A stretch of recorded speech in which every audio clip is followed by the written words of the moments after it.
अच्छा जी, गोल्ड पे हम रेंजेस का थोड़ा सा कॉन्सेप्ट आपको मैं क्लियर करता हूँ। गोल्ड हमारे सामने ओपन है, डेली का टाइम फ्रेम हमने खोल लिया है। ठीक है, इस पे अगर आप देखें तो ये हमारे पास पास्ट में एक रेंज थी। ठीक है, रेंज हाई थी हमारे पास। ये हमारे पास यहाँ पे देखिए मल्टीपल टिप्स इसको मिल रहे हैं, यहाँ पे भी टिप्स है काफी, यहाँ पे भी टिप्स है। तो ये हमारा इसका रेजिस्टेंस लेवल बनता है एक। और अगर सपोर्ट लेवल की बात करें तो नीचे यहाँ पे बॉटम पे हमें इसके दो टिप्स मिल रही हैं। ठीक है, अब ये हमारे पास डिमांड सप्लाई निकल आई, उसके बाद हम इसका मिड रेंज निकाल लेंगे। ठीक है, इस तरह से हम इसका मिड रेंज ले लेते हैं। और मिड रेंज के बाद हम फिर क्या करेंगे कि जो मिड रेंज है, मिड रेंज से रेंज हाई का मिड रेंज भी ले लेंगे यहाँ तक। ठीक है, ये हमने इसका मिड रेंज 0.50 का लेवल ले लेना है, फिर उसके बाद ये नीचे भी हम इसको निकाल सकते हैं इस तरह से। ठीक है, तो ये जो रेंजेस हमारे पास फॉर्म होंगी ये हमारे पास डिमांड और सप्लाई के लेवल्स। ठीक है, ये सपोर्ट रेजिस्टेंस समझ लें आपकी निकल गई। अब उसके बाद 4 आवर के टाइम फ्रेम पे आए आप, तो आप इसको देखें यहाँ पे। तो ऑलमोस्ट मार्केट इन्हीं लेवल्स की जो है ना वो रिस्पेक्ट करते हुए देखें यहाँ पे। जब मार्केट इस लेवल के नीचे थी तो मतलब रिजेक्ट हो रही थी बार बार इस लेवल से। जी देखिए, फर्स्ट टाइम इधर आई रिजेक्शन, फिर आई रिजेक्शन, फिर इवेंचुअली ये लेवल फ्लिप हुआ, इसका रीटेस्ट आया और उसके बाद मार्केट ऊपर चली गई। ठीक है, और यहाँ पे आपको एक चीज मैं बता देता हूँ। यहाँ पे देखें, यहाँ से जब मार्केट उठी ये और पहली रेजिस्टेंस तक ये पहुंची, आप अगर फिबोनाची रिट्रेसमेंट टूल यहाँ पे लेके इस पे ड्रॉ करेंगे ना, यहाँ से लेके, सॉरी, यहाँ से लेके यहाँ तक। ठीक है, ये जो इसका पूरा एक रैली आई थी ये रेजिस्टेंस थी।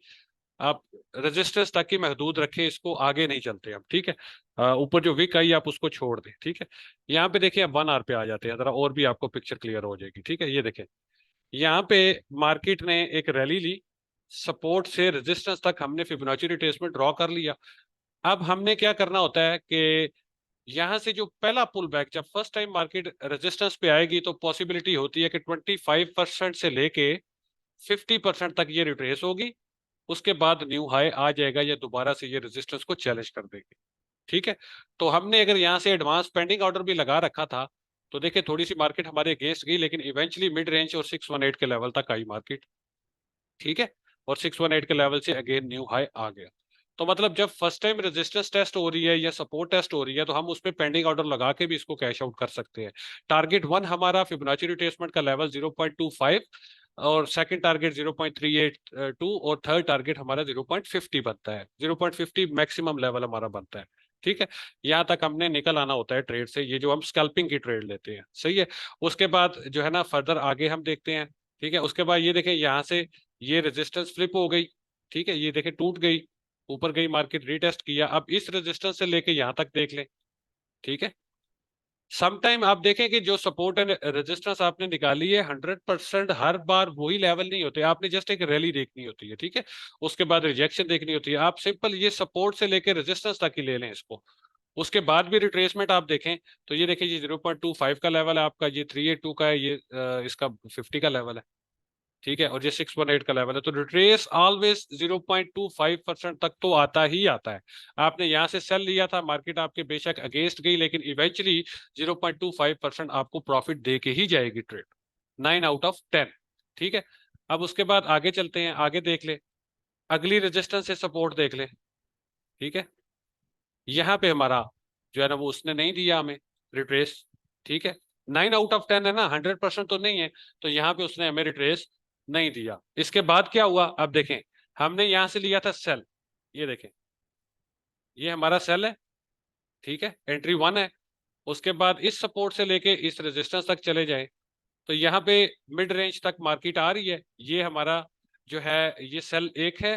रेजिस्टेंस पे मार्केट हमने गई तो हमने क्या किया, डॉलर कॉस्ट एवरेज, हमारी एवरेज बाय कहाँ पे आ गई, मिड में। ये लें आपकी trade break even close, market आपके अगेंस्ट भी चली गई तो भी आपको मसला नहीं है। एक रेजिस्टेंस फ्लिप हुई, नेक्स्ट रेजिस्टेंस से डीसीए करें, फिर रिट्रेस का वेट करें, मिड रेंज पे ट्रेड को एग्जिट कर दे, ब्रेक इवन पे, नो प्रॉफिट नो लॉस। ठीक है, तो आप ये भी कर सकते हैं अगर ऐसा सिनेरियो आपके सामने आ जाए। लेकिन अगर आपने यहाँ पे सेल नहीं लिया तो इट्स बेटर, आपने गुड, अच्छा डिसीजन था आपका, आपने नहीं लिया सेल।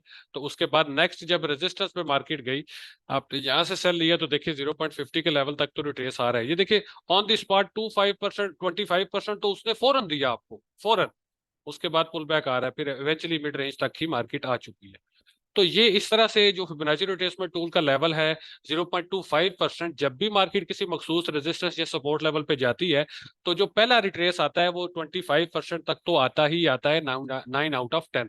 रेयर केसेस में इस तरह का सीन आता है कि मार्केट रिट्रेस ही ना और निकल जाए, ठीक है, रेयर केसेस में ये सीन होगा आपके साथ, ठीक है। तो मोस्ट लाइकली क्या होता है कि 25% तक पुल बैक या 0.50 तक पुल बैक, उसके बाद न्यू हाई आ जाता है, ठीक है। तो इस तरह से आप इसको यूज कर सकते हैं। डिमांड सप्लाई आपने मार्क की हुई है, अगर डिमांड सप्लाई पे फिबोनाची रिट्रेसमेंट टूल के मुताबिक आप पेंडिंग ऑर्डर्स लगा के भी इसको छोटी मोटी स्कैल्पिंग कर सकते हैं। और अगर आप बैठे हो चार्ट्स पे, नजर रहो आपकी रेजिस्टेंस पे, जब मार्केट पहुंचे छोटे टाइम फ्रेम पे लाइक 5 मिनट्स पे या 15 मिनट्स पे, आप रिवर्सल दे के अगर ट्रेड लगाएंगे तो वो आपको और भी ज्यादा बेनिफिट देगी, और भी ज्यादा प्रॉफिट दे सकती है, ठीक है। इस तरह से हम रेंजेस बना के इसको ट्रेड करते हैं। और इसके वाइस वर्सा अब आप रेंजेस को हम खत्म करते हैं। फॉर एग्जांपल हम स्ट्रक्चर की बात करते हैं, तो स्ट्रक्चर में भी फिबोनाची रिट्रेसमेंट टूल को हमने इसी तरह से यूज करना है जिस तरह से हमने डिमांड सप्लाई में किया।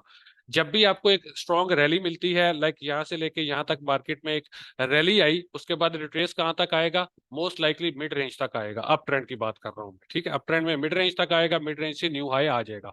उसके बाद नेक्स्ट रैली आप देखें, ये रैली जनाब यहाँ से हमारी स्टार्ट हुई, यहाँ से और यहाँ तक गई। अब इसकी मिड रेंज कहाँ तक बन रही है, ये हमारे पास मिड रेंज बन रही है। अब मिड रेंज पे आए ना आए, लेकिन 0.25% तो इसको आना चाहिए। 0.25% ये आपका बुलिश ऑर्डर ब्लॉक बन रहा है। इतना रिट्रेस तो 9 आउट ऑफ 10 आना ही आना है ना इसमें। तो यहां तक तो आप वेट करेंगे ना बाय लेने का, तो पहला आप कम से कम जो सब्र आपने करना है ना बुलिश ट्रेंड में बाय की ट्रेड डालने के लिए, जो कम से कम सब्र आपने करना है वो 0.25 के लेवल तक आने का इंतजार आपने करना ही करना है। इससे पहले इन रीजन में, इन रीजन में, इन रीजन में, इस रीजन में बाय का कोई तुक नहीं बनता। वो फोमो फोमो में आके आप ट्रेड कर रहे हैं। तो पहली रीजन आपके पास ये है कि ठीक है, एक स्ट्रॉन्ग हेल्दी ट्रेंड है अप ट्रेंड, तो 25% तक पुल बैक, यहाँ पे रिवर्सल मिलता है, आप बाई की ट्रेड ले सकते हैं, क्योंकि आपके पास एक कॉन्फिडेंस है, आपके पास एक रीजन टू एंटर है, रीजन टू एंट्री है, ठीक है। लेकिन अगर इस रेंज को तोड़ती है मार्केट तो नेक्स्ट मिड रेंज है और 618 का लेवल है, ये आपका असल में एरिया ऑफ इंटरेस्ट है। अगर आप यहां तक सब्र कर लें तो आप बहुत अच्छी ट्रेडिंग कर सकते हैं। लेकिन अगर आप बहुत बेसब्रे हैं तो कम से कम 0.25 या 382 के लेवल तक तो इंतजार कर लिया करें यार, बाई की ट्रेड डालने के लिए, ठीक है। तो ये तरीकाकार है, फिबोनाची रिट्रेसमेंट टूल को हम इस तरह से यूज कर सकते हैं, ठीक है। और इस तरह से हम उससे फायदा उठा सकते हैं। और मिड रेंज तक ही retrace most likely up trend में आता है, मोस्ट लाइकली मिड रेंज तक आता है, ठीक है। 50-50 मिड रेंज तक आता है। 60% जो है ये आप देखें अगर तो ये जो है आपका, सॉरी, 50 to 60% मिड रेंज तक आता है ज्यादा जो है ना, ठीक है। और उसके बाद जो है आपका 2.5 तक रिट्रेस जो है 382 तक, ये तो तकरीबन 8 आउट ऑफ 10, 9 आउट ऑफ 10 आ रहा होता है 382 या 25 की रेंज तक। 25 की रेंज तक तो आना ही आना होता है इसको, ठीक है। और 382 तक भी मोस्ट लाइकली ये आ जाता है। और 382 तक अगर रिट्रेस आता है और उसके बाद न्यू हाई आ रहा है तो ये एक इंडिकेशन होता है कि ये एक स्ट्रॉन्ग अप ट्रेंड है। और इसी तरह अगर ये बेरिश ट्रेंड में आपके पास आता है पुल बैक 0.382 के लेवल तक और उसके बाद न्यू लो आ जाता है, तो आपको ये समझ जाना है कि ये एक स्ट्रॉन्ग बेरिश ट्रेंड है, ठीक है।